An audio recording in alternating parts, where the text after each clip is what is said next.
তোমার মতো করে ঘুরা উঠো চলো তাহলে কই যাওয়া 3-4টা অপশন দিছে না এরকম জায়গায় নিয়ে চলো সাধারণ জায়গায় ঘুরে যাচ্ছে একটা অন্যরকম জামা কাপড় পরছে আমার তাই নিয়ে এদের সবাইকে আমি আটকায় থুয়ে গেছি একে আয়ুষকে সাধনকে মানে বেশি দাম দিয়ে জিনিস কিনবে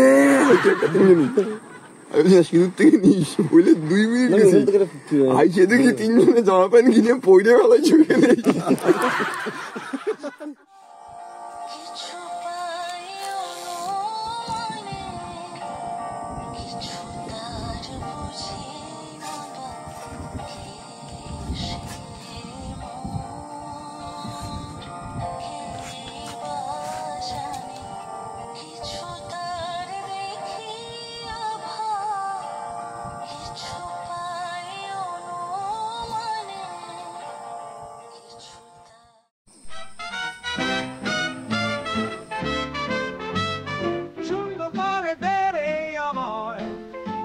শূন্য করে দে রে আমায়